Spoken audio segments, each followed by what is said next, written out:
Ladies and gentlemen, my name's Paul, and in this Gaming.com video, we're going to be discussing Ryzen, because AMD certainly bloody well have been. They have revealed a smorgasbord of information regarding the processor, including performance, pricing, motherboard ecosystem, IPC gains, a lot of stuff, and we're going to be covering it in this video as kind of an analysis, as well as some rumours and other bits and bobs which have also been tacked on.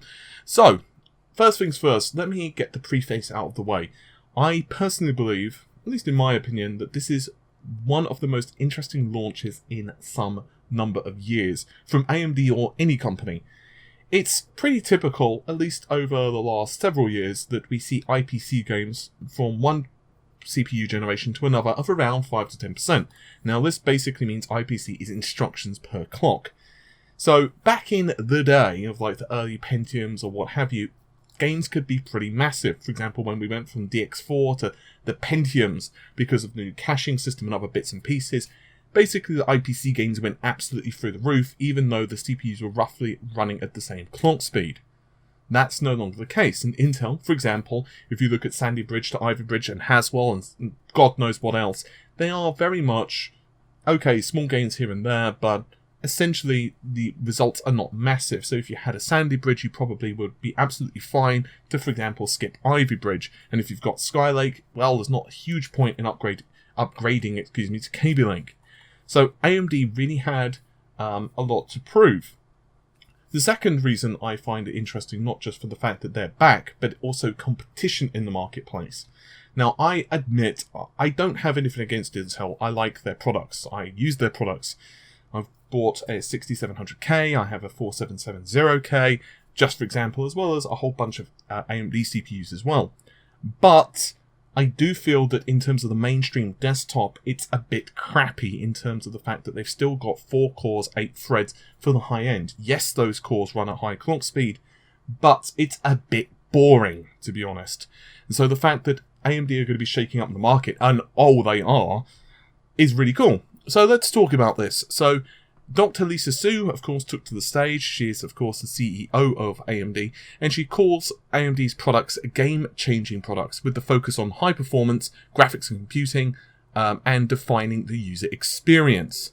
So Ryzen, just to give you an overview, has 2 million, I'm just going to repeat that, 2 million engineering hours going into it, where they started from scratch and basically building a processor for tomorrow. Now, the reason I stress for tomorrow is that's the reason they're adding so many cores and threads to the CPU. They don't necessarily believe an application is going to be utilizing those threads right now. For example, some games are still using DX11, which are released. But 1-2 years from now, games are going to become increasingly parallel. In other words, they're going to be a lot wider as DX12 and Vulkan become increasingly common. So, with that said, the CPU was designed from the ground up from the perspective of not just the desktop, but a smorgasbord of other different uses. From a low-power laptop all the way to a high-power server. So, with all this engineering time, AMD believes they've optimized the processor architecture, processor technology, and power and design. Now, I hasten to add that obviously a lot of this is PR speak. The reason I'm bringing that up is because, yes, they have released some benchmarks. We'll go into those in just a moment. But ultimately, I'm not advising you to buy the processor yet. The reason I'm saying that is because I don't want you to buy a CPU and it's not fit for your purposes, which is really important. That's one of the reasons we're going to be testing it against, for example, a highly clocked 6700K. Because, you might find that in certain applications, it just doesn't really do what you want it to. Which, is fine. Everyone's got individual requirements, right? So what have they done? Well, one of the early things we learned about Zen is AMD were looking to improve the performance by up to 40% IPC, which we've just discussed as instructions per clock. Now, this is not the same thing as performance, and it is also imperative to realize that they're basing it upon the older architecture, so Excavator. So in other words, it's not like they're saying 40% IPC against Kaby Lake.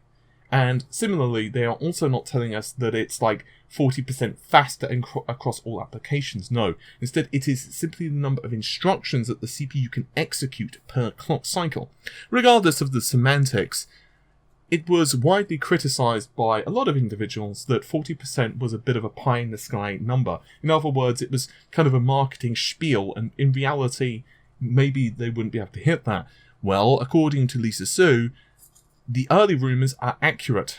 That is, they actually not just beat the 40%, but they achieved the 52%. The reason I say the rumours is because it was rumoured that AMD had hit 52%, but these was from engineering samples or from, friends of friends who were discussing things with colleagues or what have you. Therefore, there was a good possibility that the rumours were not accurate, and although I did report them, I didn't want to say that they were true. Well, turns out it is.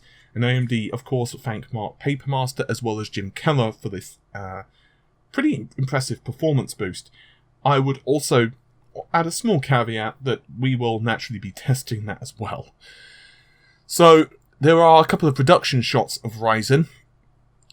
2,000 meters of signal wire, 4.8 billion, I'm just going to read that out again, 4.8 billion transistors, which is kind of bonkers considering it didn't seem too long ago we were looking at a couple of million transistors for a processor core, but, whatever. And AMD claim that they are running a lot of wafers. A small note, a Japanese website had also confirmed that there will be no shortage of Ryzen processors. The reason I bring that up is because, actually two reasons. The first of which is that you don't need to worry about shortages when you're purchasing. So if you are considering pre-ordering and you don't need a processor rig right this second, maybe wait until you've got the reviews out. Because ultimately, once again, if you've got a fairly decent CPU, you might want to consider waiting. On the other hand, if you've got like an older generation CPU, let's say you've got like a 2500K, something like that, then I could certainly see your eagerness to jump onto the next generation. So motherboards might be limited in quantity, but Lisa Su did say that there were going to be 82 plus motherboards available, and these include the usual. These include MSI, Asus, and all the normal partners. So, what else did we learn? Well, there are going to be 3 models of processor available on launch. So the rest, in other words, Ryzen 5 downwards, will not be available for a couple of weeks. But in the meanwhile, we do have a very competitive high-end, which is obviously the Ryzen 7s. So there are going to be 7 of these processors, and naming conventions, unsurprisingly, are confirmed at this point. All of these are going to be the 7. So Ryzen 7, I won't keep repeating Ryzen 7. You've got the 1700, the 1700X, and finally the 1800X. So the 1700 comes in 8 cores, 16 threads, 65 watts. The 1800X, which is the highest of them, features 3.6 GHz base with a 4 GHz boost. Now, here's where things start to get interesting. You might know about XFR, which is extended frequency range. If not, it's essentially the processor sensing what type of environment it's in. Basically, we'll figure this out based upon its temperatures, the power consumption, and a bunch of other stuff. And so your clocks might differ. To give you an indication what I mean by that, if you have a basic air cooler or let's say low-end AIO, you might get, I'm just using an example, 4.1, 4.2 GHz. On the other hand, your friend Bob might have a very high-end AIO or maybe even a very dedicated water cooling loop. Therefore, they might get 4.4, 4.5 GHz. I'm not saying those are exact figures, I'm just using them as examples. This means that processors will, at least in theory, scale at least fairly well. Now, obviously, there will be manual overclocking, which is something that wasn't really touched upon in the conference, which is a bit of a shame, and something that we certainly will be exploring when we get our own processors. So, there are multiple different benchmarks that were released, but perhaps the most impressive was Cinebench. So, basically, Cinebench, with this particular processor, the 1700X, scored 1537. With exactly the same setup, in other words, the same processor, the same graphics card, and all of that jazz, the 6900 from Intel scored 1474, which is actually kind of mad. It means that we're going to be looking at a rather nice hefty performance boost. Unsurprisingly, just given the fact that it has so many more cores, it annihilates the 6800K. Is annihilates a fair word? I think it's a fair word. Now, if we go to the 1800X, it also batters the 6900K. And I know that sounds very biased for me to say it batters, but it really does when you factor in the price. So just to give you an indication of pricing, the early reports are pretty accurate. For the 1800X, it's $500 US. I'm not going to say $499 every bloody time. I'm sorry. So it's $500 versus like 1,000-ish for the 6900K. That's why I say it batters it, because it's like you're charging half the price for more performance. Now, admittedly, the 6900K is not beating it by a lot. It's beating it by like, the 1800X is not beating it by a lot. It's just under 10%, which is not huge. So if you've got a 6900K, you probably wouldn't want to upgrade, for example. But Lisa Su did say that the single thread performance is also on par with the 6900K, but this is the really weird thing, and this is something also that we're going to have to test as a community. But this is, at least according to Lisa Su, not with a particularly great motherboard. Now, what that means, I'm assuming it means it's probably going to be like an A320 or a B350 at best. And she also clarified it's not with particularly great cooling. Now, that obviously means that, in theory, XFR is not going to be boosting too aggressively. So, at least, once again, theoretically, the clock speed of the CPU is not going to be as high as it could be, at least in theory. This also, I'm making an assumption here, not based upon her words, but just based upon logic, that if you are an overclocker and you decide to manually go in and say, gee whiz, I don't really care, I'm just going to start tweaking myself, then you might be able to get more performance anyway. But then one could make that compelling argument for the 6900K. It's not like you can't overclock Intel, so it gets a bit of a tricky situation in that regard. Anyway, perhaps the craziest one, at least in my opinion, is the 1700. The reason I say that is in Cinebench, you're looking at 1410 for the 1700, whereas the 7700K scores just 967. The reason behind that, of course, is simply the number of threads available to the CPU. Now, I do want to stress at that point that, yeah, okay, that's a lot of threads, and pricing is definitely going to be an issue. But it's like, I mean, I'm using Great British Pound pricing because it's available now for pre-order. And the 1700 is going to cost 319 Great British Pounds, which is basically the same price as a Kaby Lake CPU. The same i7-7700K. So it's like, yes, this is where it gets a bit tricky. Because the 1700X is a little more expensive. So it's like, okay, we're going to start doing some testing now of like, if you want the single thread performance, if you want really high single thread performance, and do remember Kaby Lake, it's not unheard of to get 5 GHz fairly comfortably.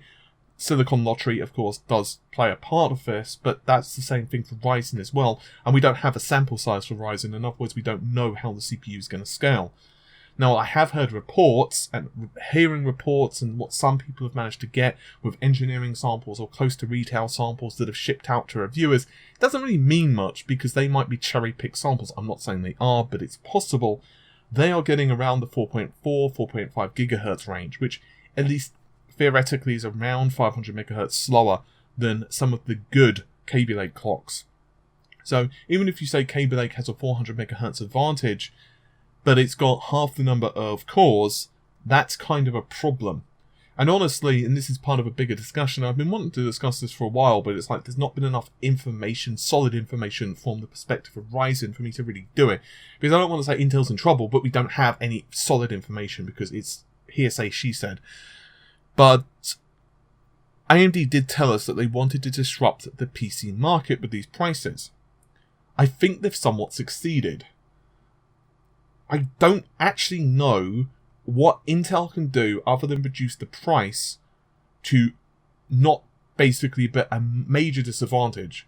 I just don't, because it's like, okay, single core performance, so a single thread performance with clock speed advantage, I would certainly give that to Intel without a question. But unless there are certain applications Ryzen does not score well in, I have heard some issues with AVX, but once again, those are rumours, and I don't want to report rumours are, yes, that's accurate. Ultimately, it's going to depend. We saw benchmarks where it was considerably faster than the high-end 6900. For example, they were running Handbrake 4K 60 FPS, transcoding it to 1080p, and Ryzen 1700 was 10 seconds faster That's impressive. That is horrible for Intel. That is really horrible. Because it's like, if you're charging half the price for a product, even that's the same speed, that's not good in terms of PR. Now, the one thing I will say about Intel is their ecosystem is established. They have, of course, a lot of reputation, so it's not like they're going to be struggling and going bankrupt or anything like that. And I just feel that they're going to be on the back foot for a while, which is fine. That's how technology moves, right? One company comes up with something, it rabbit punches the other company, and the other company's like, shit, okay, need to dust ourselves off and move forward. It's happened back with Nvidia and ATI, like way back in the day, when like the I think it was the 5700s, if memory serves. That's way back in the day, but I mean the 5700s were going against like the 9700s and 9800 Pros, and the 9800 and the 9700 Pros from ATI just basically caught Nvidia unaware, and they couldn't really do much for that generation. They called them the bloody leaf blower for a reason, because of the coolers. And then subsequently Nvidia had a couple of counters with the 88 series. Remember the 8800s? They were amazing. They were pretty much the unified architecture, and for a while AMD could just not counter it, and then of course AMD did counter it, and it just continues like that. Back in the day, Intel just couldn't counter with the Pentium 4 when AMD released the Athlon 64s. It just couldn't do it, and that's just the natural progression of things. So if Intel have to take 6 months, or whatever amount of time on the back foot, that's fine. They've got a good cash reserve, they've got a good inventory, and their roadmap is going to be pretty aggressive as well. We know they've got Coffee Lake coming up on the horizon, and honestly, if you're pretty pissed if you bought Kaby Lake and you're thinking to yourself, well, that sucks, don't be annoyed about it. We know that Kaby Lake is going to be enough if you're gaming for some time now. It's not like multi-thread is going to become a really big thing over this year. Probably by next year, yes, but then by that point, Ryzen is probably going to have more processors available. So I personally think this is good news for the industry. I'm really happy with it. I'm not celebrating 100%, because ultimately I'm probably going to be buying my own sample, simply because even if we were to get a review sample, I'll just be totally honest with you guys, the number of samples are going to be really limited on launch, and quite frankly, that means we would have to give it back anyway. So even if we were to work with a motherboard vendor, which we probably could, we would have to give the sample back, and frankly, I just don't want to tear a system apart just for a couple of days, just to get a free sample, just to send it back. It's just not worth it to us. So, we're upgrading all our hardware internally anyway, so it just makes more sense to us just to upgrade, and buy like a 1700X. So sure, if this sucks, I'm with you in the boat. I'm basically sailing on with, the trying to bail with a bucket. So it just is what it is. And we've got as I said, an i7 6700K. We're going to be testing it with different memory. Oh, and that does remind me. In terms of memory, it has been confirmed. I believe it was BioStar on their motherboard.